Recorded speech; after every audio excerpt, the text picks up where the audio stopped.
Hello guys, இன்னைக்கு நம்ம பார்க்க போகிறது ஸ்கில் மாஸ்டர் எபிசோட் 7 தான். ஸோ வீடியோக்குள்ளே போகிறதுக்கு முன்னாடி மறக்காமல் ஒரே ஒரு லைக்கை போட்டுருங்க. ஏன்னா அப்போ தான் நிறைய பேருக்கு ரெக்கமெண்ட் ஆகும். அதே மாதிரி சப்ஸ்கிரைப் பண்ணலன்னா மறக்காமல் சப்ஸ்கிரைப் பண்ணிக்கோங்க. சரி வாங்க, நம்ம டைம் வேஸ்ட் பண்ணாமல் எப்பிக்குள்ளே போகலாம். பிக்கோட ஸ்டார்டிங்லேயே அவன் இதெல்லாம் பார்த்து ரொம்ப ஆச்சரியமாக வரான். முக்கியமாக டோட்டோரியல் அசிஸ்டன்ட் இது இருக்குன்னா அவன் எதிரே பார்க்கல. இதெல்லாம் பார்க்கும்போது நம்ம ஹீரோக்கு என்ன டவுட் ஆகுதுன்னா, ஏன்னா இதனால இவனோட ஸ்கில்ஸை இன்னமும் பயங்கரமாக அப்டேட் பண்ண முடியும். அங்கே அந்த ஃபேரியும் சொல்கிறான், நம்ம என்ன ரிவார்ட் கலெக்ஷனை ஆரம்பிக்கலாமா? அதை நீங்க ஆரம்பிச்சுட்டா உங்களோட ட்ரேட்ஸை இன்னமும் அப்டேட் பண்ணிக்க முடியும். இந்த ட்ரேட்ஸை அப்டேட் பண்றது என்னன்னா, இப்போ நம்ம ஜூயாங் கிட்ட ஒரு ஸ்கில் இருக்குன்னா அதோட லெவலை அடுத்த கட்ட லெவலுக்கு கொண்டு போக முடியும். அங்க கரண்டான லெவலையும் அவ காட்டுறா. இதுல ஏதாச்சும் ஒன்னதான் இவனால அப்டேட் பண்ண முடியும். ஸோ அதனால அவன் யோசிக்கிறான் எதை பண்ணலான்னு. எஸ்பியை தான் ஏத்துற மாதிரி அவன் ஸ்கில்லை பார்க்கறான். ஏன்னா அது வழியா அவனால இன்னமும் லெவலை பார்க்க முடியும். ஆனா அதுக்கப்புறம் தான் நம்ம ஹீரோக்கே தெரிய வருது என்னன்னா, நம்ம ஹீரோ கரண்டா ரொம்ப வீக்கா இருக்கான். நைட் ஓடி வராம இந்த அவனோட ஸ்கில்ல மாத்தாம இருந்தா கண்டிப்பா கேனல இவனால தோக்கச்சிருக்க முடிஞ்சிருக்காது. அதனால நான் வந்து இந்த ஸ்கில் காப்பி அந்த ஸ்கில்ல தான் இன்னமும் நான் அப்டேட் பண்ற மாதிரி இருக்கும். இதனால இப்போ நம்ம ஹீரோவால 4 ஸ்கில்ஸை ஒரே நேரத்துல பயன்படுத்த முடியும். நான் ஒண்டி லக்கியா இருந்தா எனக்கு 8 காப்பீஸை பயன்படுத்துற மாதிரி இருந்தா ரொம்ப நல்லா இருந்திருக்கும். ஈகோ ஃபேரியும் கேக்குது, ஆமா இதுக்கப்புறம் நம்ம என்ன நீங்க கிளைம் பண்ணாத சில பல ஐட்டம்ஸை நம்ம பார்க்கலாமா? இல்ல ஒரு ஸ்வாட் இருக்கு, என்ன ஒண்ணு அதுவும் ஒரு ஃபயர் ஆட்ரிபியூட்டோட இருக்கிற ஒரு ஸ்வாட் தான். இதனால நம்ம ஹீரோ லைட்டா கடுப்பாவறான். ஏன்னா எப்பயுமே நம்ம ஹீரோக்கு தெரிஞ்சோ தெரியாமலோ இந்த ஃபயர் ஆட்ரிபியூட் இருக்கிற மாதிரி தான் ஏதாச்சும் ஒரு விஷயம் கிடைச்சிக்கினே இருக்கு. அதே மாதிரி தான் இந்த ஸ்வாடுக்கும் அதே பவர். நெக்ஸ்ட் அவன் அந்த மாஸ்டரை கொண்டு இருப்பான்ல, அதுக்கு இவனுக்கு ஏகப்பட்ட எஸ்பி எல்லாம் கிடைச்சிருக்கும். பாஸ் மாஸ்டரையும் அழைச்சிருப்பான்ல, அதுக்கு ஒரு நெக்லஸ் தான் இவனுக்கு கிடைச்சிருக்கு. இது ஒரு SS ரேங்க்ல இருக்கிற கர்ஸ்ட் நெக்லஸ். அதுல இருக்க ஸ்டாட்ஸ் எல்லாம் பார்த்து அவன் ரொம்ப ஷாக் ஆகுறான். ஏன்னா அந்த ஸ்டாட்ஸ் அவ்வளோ அதிகமா இருக்கு. இதுவே எவ்வளவு அதிகமா இருக்குன்னா அந்த பாஸ் மாஸ்டரோட அதோட ஸ்கில் இது வந்து எந்த அளவுக்கு பயங்கரமா இருக்கும். அதை அவன் செக் பண்றானா, அதை பார்த்து அவன் ஆடி போறான். அதுல ஒரு ஸ்கில் இருக்கு, அது வழியா நம்மளோட HP அது 10க்கும் கீழே போனா நம்மளால ஃபுல் HPயை ரெக்கவர் பண்ணிக்க முடியும். அதே மாதிரி நம்மளோட பவரை 50%க்கும் மேல ஏத்திக்க முடியுமா? இந்த மாதிரி ஒரு ஸ்கில்லை நான் பார்த்ததே இல்லை. இது ஒண்டி அங்க ஆக்டிவேட் ஆயிருந்தா அவ்வளவுதான், நான் கண்டிப்பா அங்கேயே காலி. நல்ல வேலை கேனலோட அந்த டிவைன் ஸ்கில் அது ஆக்டிவேட் ஆகலாங்க. இப்போ நம்ம ஹீரோக்கு கிட்டத்தட்ட 20,000க்கும் மேல SP வந்திருக்குமா?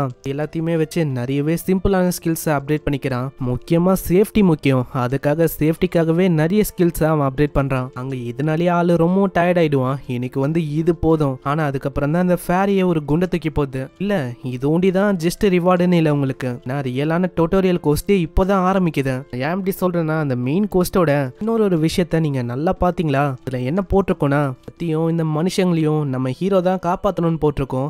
கூடிய சீக்கிரத்துல மொத்த பீயிங்ஸ் வந்து இது ஒட்டுமொத்த உலகத்தையும் அழிக்க போகுது. அதுங்க எல்லாமே வேற ஒரு டைமென்ஷன்ல இருந்தா இங்க வரப்போகுது. அதனால நீ தான் எல்லாரையுமே காப்பாத்தணும். அதுக்கப்புறம் நியூஸ் மீடியான்னு அந்த ஹேசாங்க அவன் கிட்ட இன்டர்வியூ கேட்கறாங்க. ஏன்னா ஸ்கை ஐலாண்ட்ல இருக்கிற அந்த பாஸ் அவன் தோத்து போயிட்டான். அதுக்கு காரணம் யாரு, யார் அதை பண்ணா, அதை பத்தி இன்னமும் உங்களால சொல்ல முடியுமா?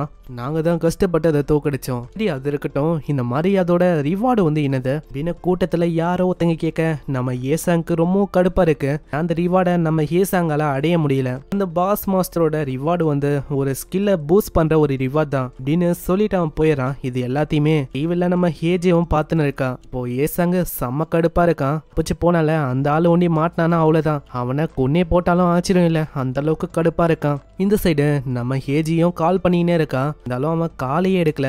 நம்ம ஹேஜிக்கு என்ன டவுட்னா, அங்க வித்தியாசமா யாரோ ஒருத்தங்க ஹேஜியை காப்பாத்திருப்பாங்க. அது வந்து நம்ம ஹீரோவா இருக்குமோ? அந்த பர்சன் உருவாக்குன அந்த ஃபயர் பால், ஏன்னா அந்த பர்சன் உருவாக்குன அந்த ஃபயர் பால் அது வந்து டிஃப்ரெண்டா இருந்தது. அதுக்குள்ள ஹேஜிக்கு நம்ம ஜூயாங் கிட்ட இருந்து கால் வருது. நம்ம ஹேஜிக்கு ரொம்ப சந்தோஷமாயிது. ஹலோ ஜூயாங், என்ன ஆச்சு? நீ தானே என்ன காப்பாத்தினாங்க இந்த கேனல் ரைட்ல, நீ வந்து காப்பாத்தினதுக்கு ரொம்ப நன்றி. என்னது என்ன நீங்க சொல்லிருக்கீங்க? எனக்கு ஒண்ணுமே புரியல. என்னால அங்க கலந்துக்க முடியல, அதுக்காக என்ன மன்னிச்சிருங்க. என்ன பேசின இருக்க, நான் உன்னை பார்த்தேன். ஏன்னா உன்னோட மேஜிக் கியர் எனக்கு தெரியாதா? அதே மாதிரி அந்த காப்பாத்தின அந்த பர்சனோட பிசிக்கும் இந்த ஒரே மாதிரி தான் இருந்தது. ஆனா என்ன ஒண்ணு, அவன் கூட பேசலான்னு பார்த்தேன், அதுக்குள்ள நீ மஞ்சு போயிட்ட. அட என்னப்பா நீங்க பேசின இருக்கீங்க?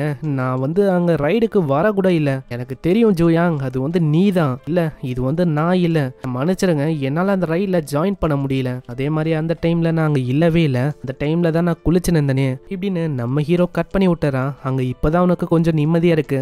இதுக்கு மேல அவ தொல்லை பண்ண மாட்டாள. இதுக்கப்புறம் நம்ம ஹீரோட மண்டையிலையும் அதே வாய்ஸை கேட்டுக்கினே இருக்கு.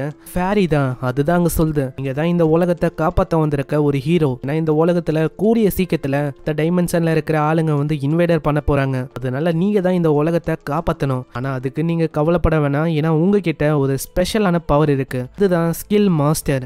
உங்களுக்கு காடால கொடுக்கப்பட்ட ஒரு பவர் தான். ஒரு டிவைன் பவர்னே சொல்லலாம். ஆனா நம்ம ஹீரோக்கு அவளுக்கும் நம்பிக்கையே இல்ல. என்னது டிவைன் பவரா? அதுவும் எனக்கா? அதெல்லாம் வாய்ப்பே இல்ல. வாய்ஸும் திரும்பவும் அவன் கிட்ட சொல்லுது, நீ அவளுக்கெல்லாம் யோசிக்க வேணாம். ஏன்னா நீ இதுக்கு முன்னாடியே ஏகப்பட்ட முறை நிறையவே டீமன்ஸை கொண்டு இருக்க. இதே மாதிரி ஏகப்பட்ட ரிவார்ட்ஸும் உனக்கு கிடைச்சிருக்கு. உன் கையில ஒரு டிவைனான பவர் இருக்கு. அதுவும் காடு கையில இருந்து கொடுக்கப்பட்ட ஒரு டிவைன் பவர். உனக்கு தான் அந்த வாய்ப்பு கிடைச்சிருக்கு. ஒரு ஹீரோவா அவனோட பவரை வச்சு இந்த உலகத்தை காப்பாத்தணும். இப்போ எல்லாமே உன்கிட்ட தான் ஒரு ஆப்ஷனா இருக்கு. நீ இந்த உலகத்தை காப்பாத்த போறியா? உலகத்தை காப்பாத்த போறது அது ஒன்றும் மிகப்பெரிய பேர்டனோ அந்த மாதிரிலாம் இல்ல. அதனால நீ ஒன்றும் கவலைப்பட வேணாம். எல்லாமே உன் கையில தான் இருக்கு. உன் கையில ஏகப்பட்ட சாய்ஸ் இருக்கு. உன்னோட சாய்ஸை தேர்ந்தெடுத்து நீ பண்ணலாம் அப்படின்னு ஏஞ்சல் பொண்ணு அங்க சொல்லிடுறா. அங்க நம்ம ஹீரோக்கு என்ன பண்ணுன்னே தெரியல. இந்த சைடு நம்ம ஹேஜி அவ பார்த்தா ஒரு மைண்ட் மேப் எல்லாம் போடுறா. அவன் கிட்ட ஹீலிங் ஸ்கில் இருக்கு, ஃபயர் ஸ்கில் இருக்கு, அந்த சைக்கோபேத் இது எல்லாத்தையுமே கணக்கு போட்டா கணக்கு கச்சிதமா வருது. ஜூயாங் அவன் தான் கண்டிப்பா சைக்கோபேத்தாவும் இருப்பான். அந்த மேஜ் அவன் தான் நினைக்கிறேன். ஆனா எனக்கு இன்னமும் ப்ரூஃப் தான் இல்ல. நான் என்னால அவனை ஃபேஸ் டு ஃபேஸ் மீட் பண்ணாம அவளைக்கும் சொல்ல முடியல இந்த மாதிரி அவன் தான் இந்த விஷயங்களை பண்ணான்னு. எனக்கு இன்னமும் புரியல எதுக்காக அவன் மேல இப்படி நீ ஒரு மாதிரி இதுவா இருக்க. நான் உண்மையை சொன்னா உனக்கு தான் புரியலன்னு சொல்லுவேன்.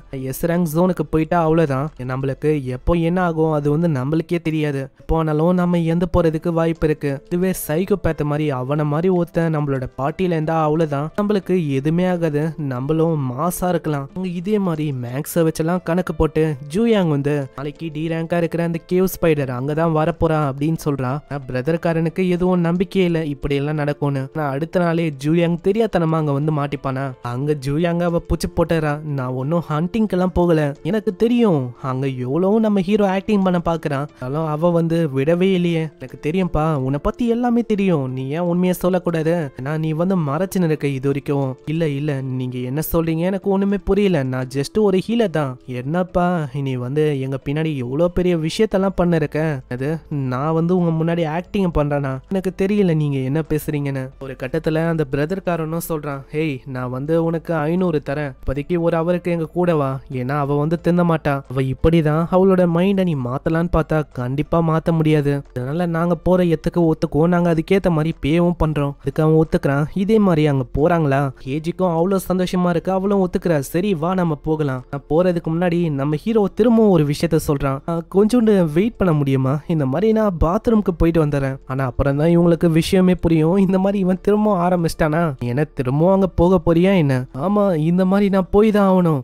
எதுக்கு இந்த மாதிரி ஸ்கில்ஸை காப்பி பண்ணதான். இதே மாதிரி கேவுக்கு நெக்ஸ்ட் சீன்ல அவங்க போறாங்களா. போற வழி முழுக்க அவன் கேட்டுக்கினே இருக்கா. தெரியும் அது நீ தானே. அவன் கேட்காத மாதிரி அவன் நடிக்கிறானா. ஒரு கட்டத்துல அங்க கேட்டுக்கினே இருக்கா. ஜூயாங் நீயும் நானும் ஒரே இண்டஸ்ட்ரி தான். அதனால இதை ஒரு சீக்ரெட்டா நான் வச்சுப்பேன்ப்பா. யாருக்கும் நான் சொல்ல மாட்டேன். அட நீங்க என்ன சொல்ல இருக்கீங்க இன்னமும் எனக்கு புரியல. ஆனா அவ இன்னமும் கேட்டுக்கினே இருக்காளா. இதனால ஹீரோக்கும் வேற வழி தெரியல. சரி நான் சொல்றேன். ஆனா யாரு கிட்டயும் நீங்க சொல்லக்கூடாது. கண்டிப்பா நான் சொல்ல மாட்டேன். அதே மாதிரி எனக்கு இப்பதான் புரியுது உன்கிட்ட எதுக்கு என்ன கம்பேர் பண்ண ரொம்ப அதிகமா மேஜிக் இருக்குன்னு. இல்ல அதெல்லாம் ஒண்ணும் இல்ல. என்கிட்ட கியர் போனஸ் இருக்கு. அவ புக்கை பத்தி எல்லாம் கேக்குறான். ஏன்னா புக்கை வச்சுதான் இவளுக்கு பயங்கரமான ஸ்கில் எல்லாம் கச்சிருக்கும். ஆமா நீ எந்த மாதிரி புக்ஸ் எல்லாம் பயன்படுத்துற? அதுக்குள்ள பிரதர்காரனும் சொல்றான், ஹேய் நீங்க இதே மாதிரி பேசிக்கினே இருக்க கூடாது. ஏன்னா நம்ம இப்போ ஹை லெவல்ல இருக்க ஒரு டி ரேங்க் ஃபீல்டுக்கு வந்திருக்கோம். இதே மாதிரி நீங்க பண்ணா அவ்வளவுதான் நம்ம இங்கேயே போற மாதிரி ஆகும். அதே மாதிரி ஜூயாங் உனக்கும் இதை கம்ப்ளீட் பண்ணா உனக்கான அந்த 500 அது கிடைக்கும். இதனால நம்ம ஜூயாங் ஒரு ஸ்வாட் இருக்கிறான். அதை பார்த்து அவ ரொம்ப ஆச்சரியமாவரா. ஏன்னா அது ஒரு மேஜிக் பவராலான ஒரு ஃபயர் ஃபிளேம் ஸ்வாட் தான். இப்போ ஈவன் நீ ஒரு மேஜிக் ஸ்வாட் யூசரா? உங்க ஹீரோவும் சொல்றான், சரி இதுக்கு மேல முன்னாடி இருக்க விஷயத்த அவங்களுக்காக கிளியர் பண்றேன் இப்படின்னு உள்ள போறான். இங்கே இந்த எபிசோட முடியுது. சோ வீடியோக்கு மறக்காம ஒரே ஒரு லைக் போட்டுருங்க. அதே மாதிரி இது வரைக்கும் நம்ம சேனலுக்கு சப்ஸ்கிரைப் பண்ணலனா சப்ஸ்கிரைப் பண்ணிக்கோங்க. நான் உங்களை நெக்ஸ்ட் எபிசோட்ல சந்திக்கிறேன். தேங்க்யூ ஃபார் வாட்சிங். சைனரா.